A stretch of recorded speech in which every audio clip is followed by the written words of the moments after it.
오늘의 성경 말씀은 사도행전 22장 6절에서 16절 말씀이 되겠습니다.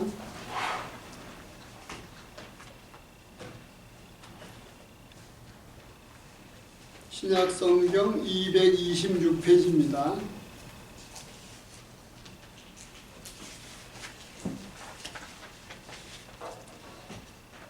6절부터 우리 다 같이 한 목소리로 봉독을 하도록 하겠습니다. 가는 중 다메섹에 가까이 갔을 때에 오정쯤 되어 호련히 하늘로부터 큰 빛이 나를 둘러 비치매 내가 땅에 엎드러져 들으니 소리 있어 이르되 사울아 사울아 네가 왜 나를 박해하느냐 하거늘 내가 대답하되 주님 누구시니까 하니 이르되 나는 네가 박해하는 나사렛 예수라 하시더라. 나와 함께 있는 사람들이 빛을 보면서도 나에게 말씀하시는 예수님은 듣지 못하더라.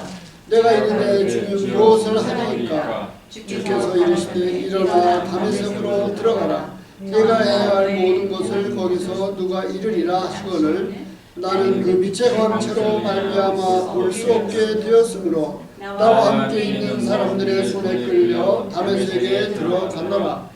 율법에 따라 경건한 사람으로 거기 사는 모든 유대인들에게 칭찬을 듣는 아나니아라 하는 이가 내가 와서 곁에 서서 말하되 형제 사울아 다시 보라 하거늘 즉시 그를 쳐다보았노라. 그것도 이르되 우리 조상들의 하나님이 너를 택하여 너로 하여금 자기 뜻을 알게 하시며 그의 의를 보게 하시려고 그 입에서 나오는 음성을 듣게 하셨으니 내가 그를 위하여 모든 사람 앞에서 내가 보고 들은 것의 증인이 되리라.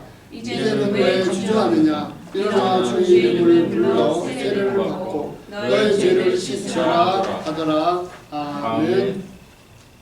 예수님은 율법주의자였던 사도 바울에게 나타나서 말씀하신다. 이런 그런 내용으로 오늘 언약적 치유 제목으로 말씀 주실 때에 은혜 받으시기 바랍니다.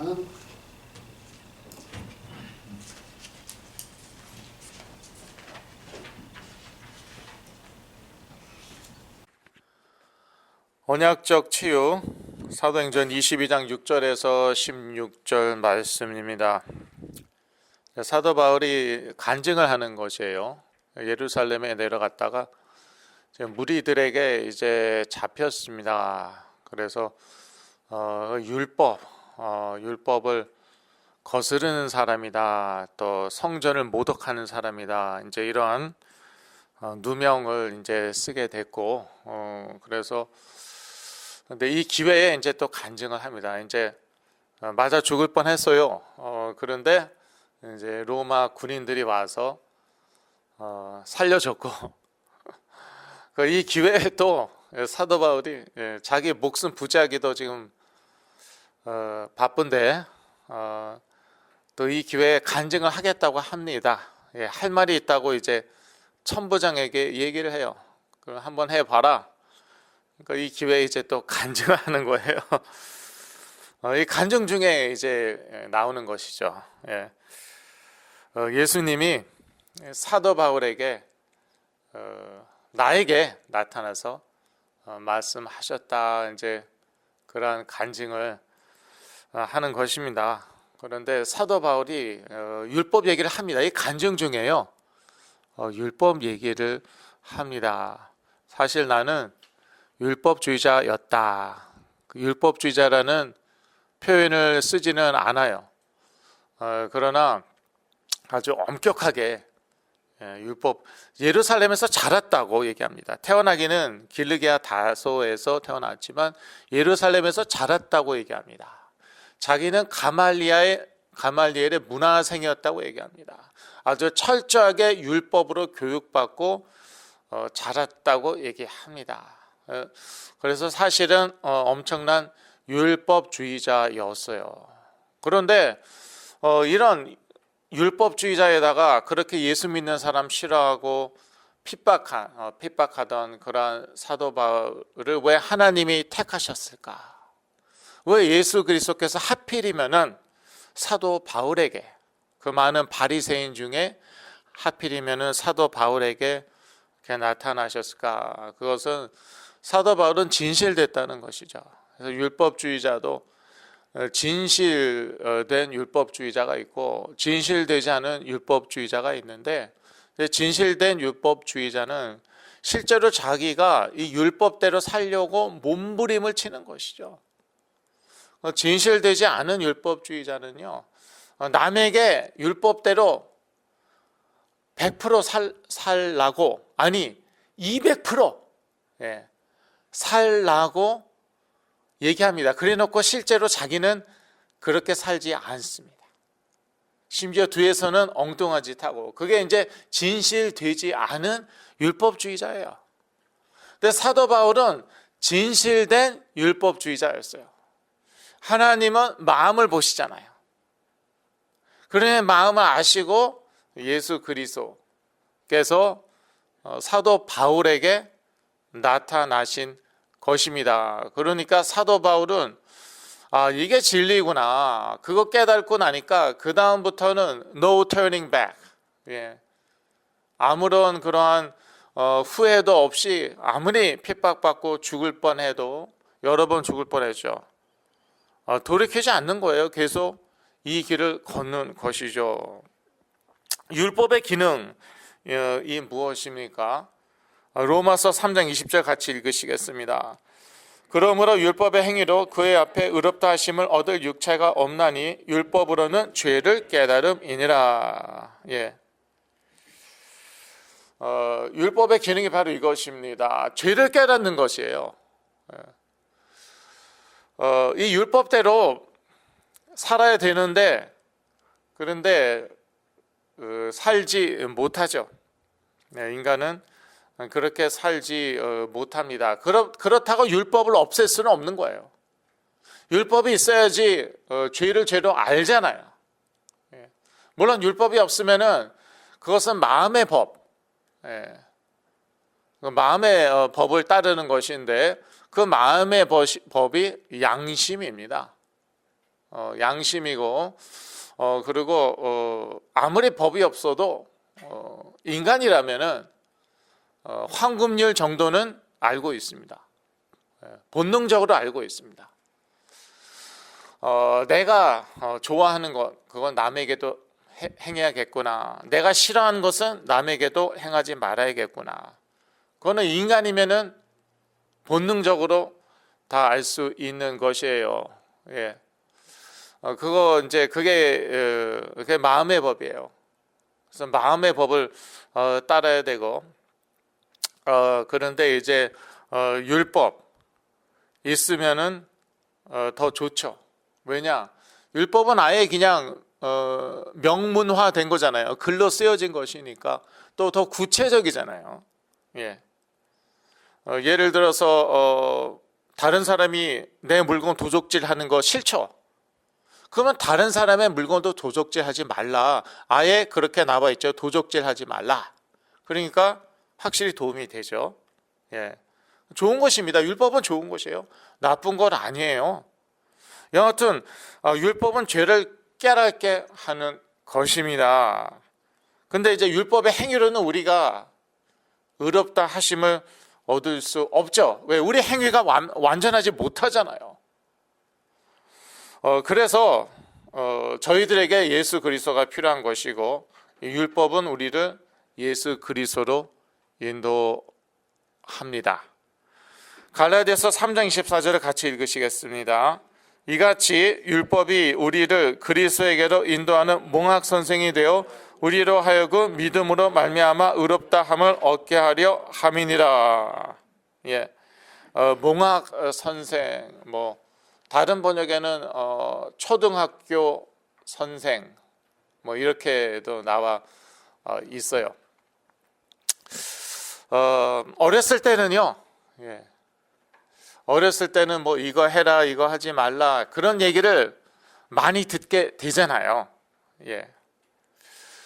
율법이 이제 그러한 역할을 하였다는 것이죠. 이거는 반드시 해야 되고, 이거는 절대 하면 안 되고, 그런데 해야 되는데 우리가 안 하는 게 많죠. 또 하지 말아야 되는데 우리가 하는 게 또 많죠. 그러니까 결국 우리가 무엇을 깨닫게 되느냐? 우리는 예수 그리스도가 필요하구나. 구약 시대 그 예수 그리스도의 그림자는 바로 피제사였죠. 희생양. 또 피제사는 예수 그리스도의 보혈을 상징하였죠. 그래서 율법은 우리를 그리스도께로 인도한다는 것입니다. 그리스도는 하나님의 은혜를 상징하는 것이죠. 그래서 은혜의 언약에 대해서 저희가 보겠습니다. 답이 없는 인간에게, 인간은 참 문제가 많아요. 고통이 많습니다. 그런데 답이 없어요. 결국은 죄의 문제이거든요. 그런데 하나님께서 답이 없는 인간에게 말씀으로 오셨습니다. 오늘 본문에도 보면은 사도 바울에게 예수 그리스도께서 말씀하시죠. 그래서 기독교를 잘 아시지만 계시 종교라고 합니다. 인간이 하나님께 나아가는 것이 아니라, 나아갈 수가 없어요. 나아갈 수 있다고 주장하는 것이 그러한 다른 종교들입니다. 그런데 기독교는 사실 종교가 아니지만 하나님께서 우리에게 오신다는 것이죠. 하나님께서 우리에게 오신다. 우리가 하나님께 갈 수가 없으니까. 그럼 어떻게 오십니까? 말씀으로 오시는 것이에요. 말씀으로 오시는 것입니다. 또 예수 그리스도는 말씀이시죠.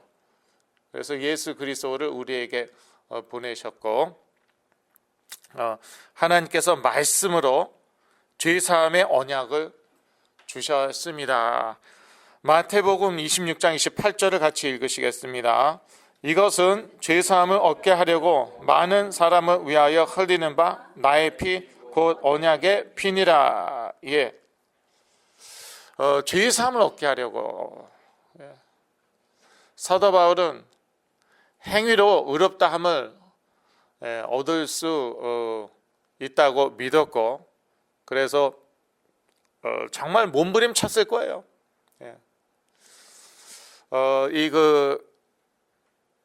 믿는 사람들, 예수 믿는 사람들 잡으려고 막 쫓아다니고, 심지어 죽이려고 하고 좀 심했어요. 원래 율법주의자들은 이러겠지만 사도 바울은 좀 심했어요. 그게 왜냐하면은 진실된 율법주의자였기 때문에 그런 것이에요. 진실된 율법주의자였기 때문에, 진실 되지 않았으면은 이제 이렇게 주로 이제 당을 지어서 이게 무리로 하겠죠. 다른 사람들은 그랬던 것 같아요. 다른 사람들은 이렇게 주로 무슨 이렇게 무리를 지어서 공격을 하고, 그렇게 무슨 리더가 이렇게 딱 하나 있지 않았어요. 오늘 본문에도 지금 무리에 이렇게 둘러싸인 가운데 사도 바울이 간증을 하는 것인데, 나중에 또 사내들인 공회 앞에서 또 간증하고 또 말씀 전하고 그러는데, 사도 바울은 이렇게 튀었어요. 왜냐하면 너무 진실되니까. 자기는 정말 행위로 의롭다함을 구원받을 수 있다고 생각을 하는 거예요. 그런데 이제 예수 그리스도께서 나타나셔서 자기가 살아 있다는 것을 말씀하셨고, 나타내셨고, 그렇다면은 부활이 있다는 거 아닙니까? 이거는 부활하신 예수 그리스도인데, 그렇다면 이제 엄청나게 충격을 받게 되는 것이죠. 진실된 사람이라면 고민을 할 수밖에 없고 충격을 받게 되는 것이죠. 하나님이 아나니아 하고 만나서 이제 배우게 이제 가르쳐 주시는 것이죠. 예. 그래서 이제 그 사도 바울 진실된 사람은 그렇습니다. 이렇게 금방 깨닫습니다. 예. 몇 마디만 들어도 아마 깨달았을 것 같아요. 여하튼 아나니아 하고 만나서 이제 눈뜨게 되고 이제 세례 받고 그 다음에 뭐 합니까? 예, 다메섹에서 다메섹의 제자 아나니아였죠. 다메섹에서부터 전도하기 시작합니다. 그러니까 그래 오래 걸리지 않았어요. 그 다음에는 예루살렘에 내려가거든요. 예루살렘에서 전도했습니다. 그러다가 이제 위험하니까 이제 길리기아 다소로 가서 이제 숨어 지내다가 나중에 바나바가 안디옥에 데리고 와서 거기에서 같이 사역을 하는 것이죠. 물론 이제 아라비아에도 좀 있었는데, 예, 여하튼 다메섹의 제자 아나니아 만나갖고 그걸로 끝났어요, 사실은. 핵심은 알아들었어요, 이미. 그래서 곧바로 다메섹에서부터 전도하기 시작하고, 그래서 다메섹에서 사실은 죽을 뻔합니다. 근데 이제 도망가죠. 그래서 이제 아라비아에 가 있었던 것 같아요. 그러다가 이제 예루살렘에 내려가서 또 전도하려고 하고, 그래서 하나님은 말씀으로 죄 사함의 언약을 주셨다. 이 얘기를 아나니아가 했을 거예요. 마태복음 26장 28절을 같이 읽으시겠습니다. 이것은 죄 사함을 얻게 하려고 많은 사람을 위하여 흘리는 바 나의 피 곧 언약의 피니라. 예. 언약의 하나님이죠. 그래서 여호와 하나님, 여호와라는 그 말 자체가 언약의 하나님이라는 뜻이다. 그렇게들 많이 얘기하죠. 예.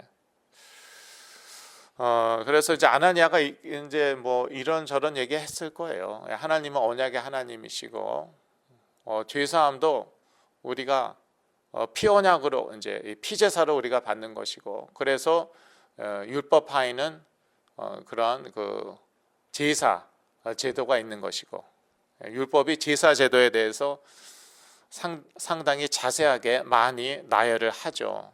그것은 피제사 없이는 죄사함을 우리가 받지 못하는 것이다. 그런데 이 어린 양은, 이 짐승의 피는 예수 그리스도의 보혈을 상징한다. 그래서 예수 그리스도께서 직접 이 피는 언약의 피이다. 무엇을 위한? 죄의 사함을 위한, 죄의 사함을 위한 언약의 피다. 예, 이러한 말들을 했겠죠. 그 자세한 내용 나와 있지 않습니다. 그러나 사도 바울이 뭐라고 그럽니까? 오늘 본문에서 뭐라고 그럽니까? 네가 예수 믿고 죄의 사함을 받으라. 그렇게 얘기하죠. 예. 그러니까 그게 핵심인 것이에요. 율법은요, 결국 그거입니다. 의롭다함, 죄, 또 의롭다함, 이러한 것들이 핵심이거든요. 그게 율법이에요. 그런데 우리 행위로는 의롭다함 받을 수 없으니까, 그러니까 예수 그리스도의 피로 죄 사함을 받아야 된다. 예수 그리스도를 믿고 세례를 받으라. 바나바가 그렇게 얘기했다고 사도 바울이 오늘 그 간증 중에 그렇게 얘기하죠. 그래서 이 그 피 언약, 또 은혜의 언약을 믿을 때 죄 사함을 받는 것입니다. 그러니까 간증하면서 사실은 또 이렇게 중요한 메시지도 이렇게 나누는 것이에요. 예를 들어서 뭐 예수 그리스도께서 부활했다. 나는 그 부활의 증인이다. 이런 얘기도 하는 것이죠. 그리고 율법, 나는 율법 반대하는 거 아니다. 나는 율법을 거스르는 사람 아니다. 율법으로는 죄를 깨닫는 것인데 뭐 그런 얘기는 구체적으로 얘기 안 했지만, 그런데 율법으로는 의롭다함 받을 수 없고 오직 예수 그리스도의 이름으로 의롭다함을 받는 것이다. 이런 메시지를 사실은 이렇게 다 암시하는 것이죠. 또 바나바에 대해서 뭐라고 얘기합니까? 율법을 잘 지키는 아직 흠이 없는 사람이다. 이렇게 소개합니다. 다메섹의 제자 바나바.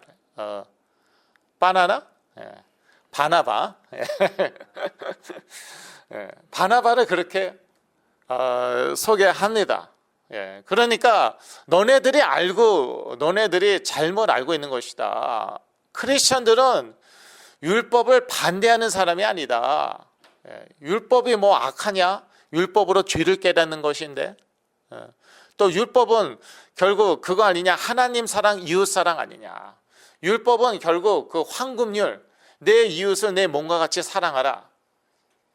뭐 그것을 가르치는 거 아니냐? 우리 반대하지 않는다. 이러한 그 메시지가 다 암시되어 있는 것이에요. 근데 이제 언약적 치유에 대해서 얘기하겠습니다. 오늘 메시지 제목이 언약적 치유입니다. 하나님은 언약의 하나님, 약속의 하나님이십니다. 근데 제일 중요한 것은 죄 사함의 언약이에요. 우리가 죄 사함을 받아야 되는데, 그래야지 하나님과 통합니다. 하나님께 나아갈 수 있습니다. 하나님의 백성, 하나님의 자녀가 될 수 있습니다. 근데 이 죄 사함은 은혜의 언약, 그리스도의 보혈로 받을 수 있다는 것이죠. 오직 예수 그리스도로 죄 사함을 받을 수 있다는 것이죠. 그래서 이것이 먼저 분명해야 됩니다. 물론 이제 내 자신이 병이 들면은, 우리 자녀가 병이 들면은 고치기 급급하죠. 고치기 급급하는데, 근데 이제 정신 질환 같은 거는요, 지금 잘 아시듯이 시간이 많이 걸려요. 시간이 많이 걸려갖고 정확한 게 중요해요. 지금 뭐 빠른 게 중요한 게 아니에요. 빨리 아무 약이나 먹여도 되겠습니까? 안 되잖아요. 이거 빨리 고쳐야 되니까 좋다는 약, 우리 옆집은 뭐 무슨 자이프렉사가 제일 좋다고 그러더라. 자이프렉사부터 얻어갖고 먹여요. 옆집에서 얻어갖고 먹여요. 그러면 안 돼요. 사실 그 불법입니다. 여러분 잘 아시죠? 그 불법이에요. 잘못하면 잡혀가요. 근데 이제 한국 그 부모님들이 그렇게 많이 하세요, 사실은. 깜짝 놀랐어요, 저. 그래 많이 하시고. 저도요, 보딩 케어, 이거 얘기해야 돼. 어느 이제 어디에 가 있었는데, 거기 이제 하시는 분이요, 무슨 약이 좋다고 저한테 무조건 먹였어요. 근데 나중에 알고 보니까 그 큰일 날 일이 있더라고요. 먹고요, 제가요, 한 이틀인가를 계속 잤어요. 뭐 중간중간에 깨어났죠. 큰일 날 일입니다. 그렇게 하는 거 아니에요. 근데 그렇게 많이 하시더라고요. 아주 많이 하세요. 여하튼요, 이 정신치유 같은 것은요, 정확한 게 중요해요. 지금 물론 급하죠. 급한데 정확한 게 중요하거든요. 그래서 마찬가지입니다. 정말 예수 그리스도의 이름으로 정신질환, 뭐 자폐, 뭐 이런 거 심각한 문제 치유받기 원한다. 정확히 접근해야 된단 말이에요. 아무 기도원에나 올라가고 아무 교회나 가고 뭐 그러다가 사실은 시간 많이 지나가거든요. 유명한데 여기저기 찾아다니다가 세월 다 가는 수가 있단 말이에요. 그래서 이 언약 치유를 얘기하는 데 가셔야 되고요. 이 언약 치유의 시작은요, 죄 사함의 언약입니다. 죄 사함의 언약. 왜냐하면은 죄 문제가 해결돼야지 하나님 앞에 나아가잖아요. 하나님과 통하잖아요. 그렇지 않으면은 뭐 우리의 기도 다 헛됩니다. 아무리 뭐 몇 년을 기도해도요. 회개가 있어야 돼요. 회개가 이제 물론 자기 죄에 대한 회개가 있어야 되고 또 하나님께 뭐 돌아가야 되고 너무 세속화돼 있잖아요. 끔찍히도 이 미국 제 미국 백인들을 제가 옛날에는 그래도 많이 좀 이렇게 존경을 했어요. 요즘 좀 다르게 봅니다. 너무 세속적이에요. 그래서 하나님이나 예수 그리스도 뭐 그런 거는 필요 없더라고요. 그리고 뭐 술이나 좋아하고 음악이나 좋아하고 뭐 하여튼 아주 그냥 육적이에요. 육적. 그러나 워낙 문화가 있어갖고 예의 지키고 뭐 그렇죠. 저희보다 뭐 어떤 면에서 낫잖아요. 근데 너무 육적이에요. 너무 육적. 먹는 거 너무 좋아하고 그래서 살은 디륵디륵 찌고. 죄송해요. 이게 제 메시지 들으시는 백인 있으시면 죄송하고 없겠지만. 그러니까 그냥 먹고 싶으면 먹는 거예요. 땡기면은 해버리는 거예요. 그러니까 나이 들어갖고 그냥 정말 끔찍하고요. 뭐 그렇습니다. 여하튼요. 돌이켜야 된다는 거. 회개를 제가 말씀드리고 있었죠. 회개라는 것은 뭐 아이고 이것도 잘못했고 저것도 잘못했고 뭐 그것도 뭐 그것도 좋은데 이제 돌이킨다는 것이죠. 삶의 방향, 하나님을 향하여, 하나님 말씀을 향하여 가는 것이죠. 그게 진정한 회개이고 예수 그리스도의 이름으로 죄사함 받고 방향을 트는 것이에요. 유턴하는 거예요. 그래서 그리스도를 위하여 사는 것이고 그래야지 이제 하나님과 통합니다. 이게 언약적인 치유예요. 그래서 무조건 치유의 약속이 있으니까 그거 믿고 뭐 기도하면 된다. 그거 제가 얘기하는 언약적인 치유는 그런 치유가 아닙니다. 그렇게 가르치는 데가 있어요. 그런 데들이 있는데 그런 데는 가지 마세요. 이제 기복주의적이고 신비주의적이고 그렇습니다. 성경적인 치유, 성경이 얘기하는 언약적인 치유, 그것은 하나님과 먼저 예수 그리스도로 통해야 된다는 것이에요.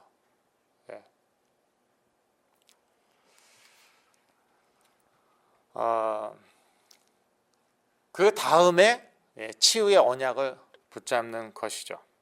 마태복음 8장 17절 다 같이 읽으시겠습니다. 이는 선지자 이사야로 하신 말씀에 우리 연약한 것을 친히 담당하시고 병을 짊어지셨도다 함을 이루려 하심이더라. 그래서 이것도 하나님의 약속입니다. 그러나 죄사함의 언약이 먼저입니다. 죄사함의 언약이 먼저이고 그 다음에 치유의 언약으로 들어가는 것이에요. 그래서 이렇게 무슨 뭐 죄사함 뭐 그런 얘기 전혀 안 하고 그냥 곧바로 치유 받으면 되는 것이다. 은사로 치유 받으면 되는 것이다. 은사자한테 나아가면 되는 것이다. 그렇게 가르치는 데는 여러분 가지 마세요. 그런 데는 기복주의적, 신비주의적이기 때문입니다. 이제 그렇게 가다가 이제 계속 한국에 많은 이단들이 이제 탄생했잖아요. 그래서 계속 그렇게 가다가 이제 엉뚱한 짓 하는 것이죠. 막 이단 컬트에 빠지고 그래서 맨날 뭐 주문이나 외고 있고 뭐 그러고 있는 것이에요. 그렇다고 뭐 답이 있습니까? 왜냐하면 죄 문제를 떠나갖고는 답이 없어요. 그래서 진정한 언약적인 치유는 죄의 문제를 터치를 해야 되는 것이에요. 하루 종일 주문 외워보세요. 뭐가 되나.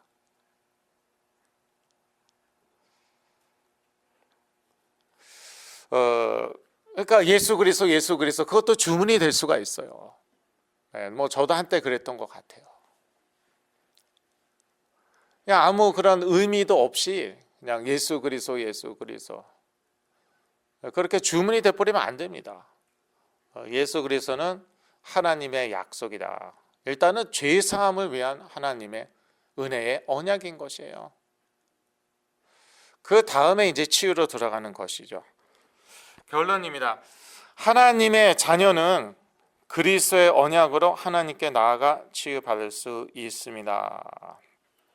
예, 일단 하나님께 나아갈 수 있어야 되지 않겠습니까?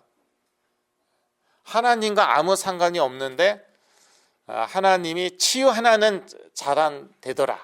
실제로 뭐 그렇잖아요. 치유하면 기독교잖아요. 치유하면 이슬람, 그건 아니죠. 치유하면 불교? 그건 아니에요. 그거는 불교 신자가 저한테 그렇게 얘기하던데요. 네. 불교에는 그런 정신질환 치유 그런 거 없대요. 네. 그래서 실제로 그분의 자녀는 뭐 제가 섬기는 교회에 와갖고 또 많이 치유받고 그랬는데